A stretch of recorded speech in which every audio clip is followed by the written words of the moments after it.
Well, as officials in Atlanta investigate the police shooting of 27-year-old Rayshard Brooks, his family is calling for charges against the officers who were involved in it.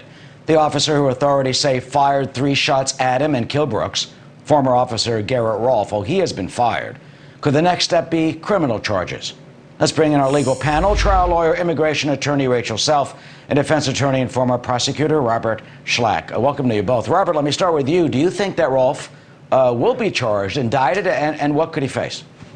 Well, Eric, in Georgia, unlike most states, there's only one level of murder. There are no degrees in the state of Georgia. So the state would have to believe that he either acted intentionally, that it was a felony murder like you saw in the George Floyd officer arrest, or that this was depraved indifference. I believe the only charge they could seek under the murder would be intentional, but I don't know whether or not the video supported. Obviously, there's a lot of evidence that hasn't come out. They could also go with a manslaughter charge. If I'm the district attorney, I would impanel a grand jury immediately. I would notify the officer, and I would allow everyone to call witnesses so that it can be done expeditiously, fairly, and so that all of the evidence can come out in the appropriate manner as opposed to just lodging charges. Rachel, I mean, we saw on the video what we could see at least. I mean, he turns, has the taser. First, there's a violent struggle. He resists arrests. He does not comply with the legal authority of the police officers. But then he turns with this taser. Some people say, well, it's a deadly weapon.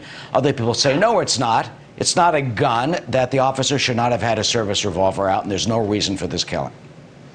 There absolutely is no reason for this murder, Eric. The murder of Mr. Brooks happened after police responded to a call for somebody sleeping in their car. Not a crime, not a violent act, nothing like that. And police responded, and they proceeded to, for 25 minutes, have a peaceable interaction with Mr. Brooks that they then proceeded to escalate. Mr. Brooks offered to let his car be impounded, to walk home. They had his name. They knew where he lived. They had the license plate of his car. There were so many choices that could have been made here by these officers rather than escalating the situation to the point where then, yes, Mr. Brooks was taken to the ground by the officers, and there was a struggle, and he did hit the officers, and he did try to flee. But the officers becoming judge, jury, and executioner when they responded to a peaceable call for a man sleeping in his car, there's a reason we have charges like resisting arrest or assault and battery on a police officer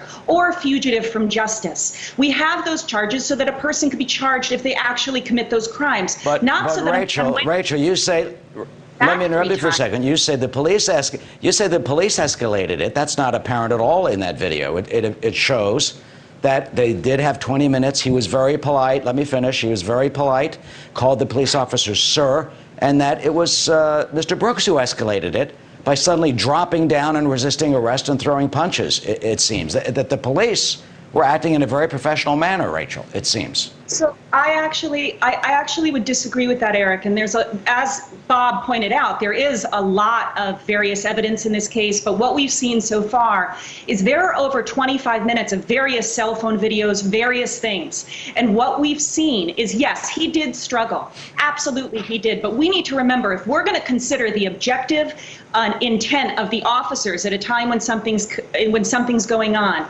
in his mind, Eric, in this world today, if you are a black man and you are taken to the ground by officers, it certainly is reasonable for you to perhaps have some fear in you and perhaps struggle. So I don't see that what he did, while I don't agree that he made all the right choices that day, he absolutely did not deserve to be gunned down as he was running away from officers.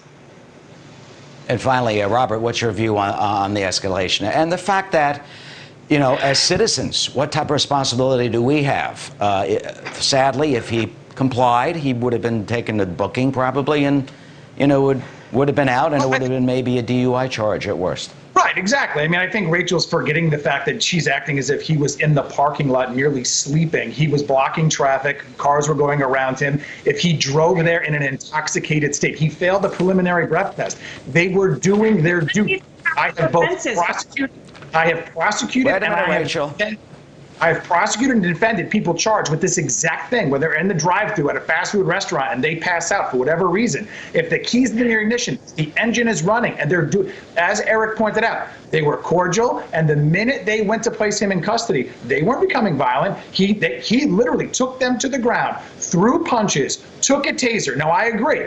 The bullet shots should have never happened as an individual's running away. That's police officer 101. But to act as if these officers went there with some intent on harming him, killing him, or etc., it's just not, the video doesn't support that. That's not what I'm saying. That's not all what I've said. But what I'm saying is a police officer's job when they respond to a scene is to de-escalate the situation, not escalate the situation. And there were several options available to these officers other than arresting this gentleman at that moment. There were several other available options.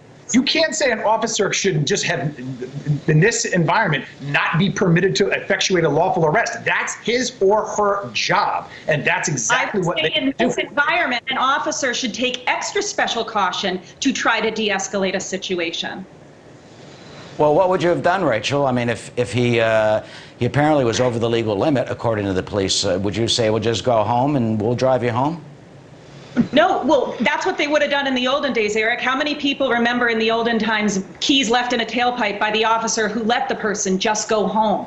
This is the point. None of this was violent. It absolutely shouldn't have erupted and ended in this man being killed. And the fact that he ran away, it's not right that he ran away, but the officer shouldn't have chosen shooting him as a solution to him running away. And so here's what I've suggested in this climate. Robert Scott, we're going to have to go because we're up against the clock. Robert, last word.